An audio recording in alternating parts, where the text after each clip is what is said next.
structuring a successful sales or business development team, what key factors do you focus on? Focus on people's strengths. So I'm like, I always say, my guys, I'm not your typical manager.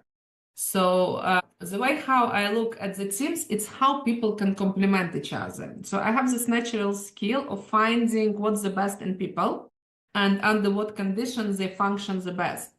And then I can see how they can complement each other. So what I do, for example, if I have somebody strong in the team, let's say, if I take relaxed gaming, who is have a good skill in playing slots. And then, for example, okay, I need somebody maybe to bring in the team with analytical mindset, so they can teach from each other. So one can analyze the KPIs, the other one can basically learn more about slots and everything. And I continue building teams based on those skills. So I always would like to bring a different skill sets and how people can complement each other. And the most important, I would say, successful factor as well, that it's a team. It's basically the team is like has to be like fun, and I always invite people. So again, I teach people how to interview. I like to delegate a lot because without delegation, it's impossible to cope with this high pace of how industry is moving. People like to grow, so I like to invest my time in people, especially at the beginning, so they can be like myself. I'm not scared to share my knowledge. I'm not scared that somebody can take my place, because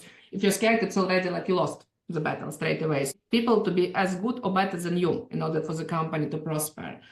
And I always want to build team which respect each other and like each other. So I make sure that any new person who is joined is being interviewed by the team.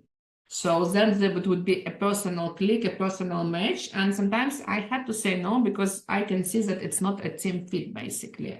So it's another important. The team dynamics is crucial. It becomes a bit more challenging when you have 5 people on the team is one thing. When you have like 20 people on the team, it becomes a bit more challenging. But if you're doing the things right, basically the same people will bring you their friends and so on. So it will basically be, in a way, organic growth. But, it's very important to remember that one rotten apple can spoil the batch. Despite how desperate you are, I'd rather not hire the wrong person, or not 100% the right person, just for the sake of hiring to close the gap, because I unfortunately learned my lesson a few times hard way. And for me, it's important to have the team happy, growing, and if they're happy, if they're growing, then they will deliver and over-deliver, like much more. So it's, from my experience, it's proven. It's amazing.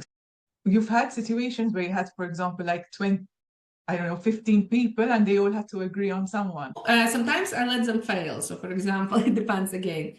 So I know that the person is not a good fit, but it kind of can work, but it's not my decision, because obviously the team, after you have more than, I would say, 8 people, you need to have some kind of middle management as well. So they also need to become a manager.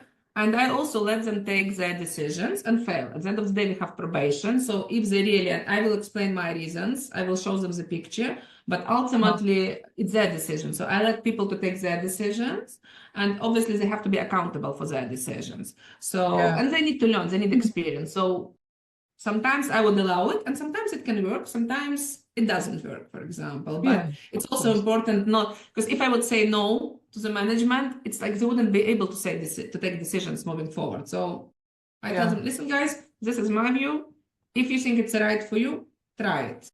And then we'll monitor, we work closely. And to be honest, if I see something, again, I have experience to see things. And so far, whatever I saw, it always happens. But people also get experience, and experience is priceless. So it's fine.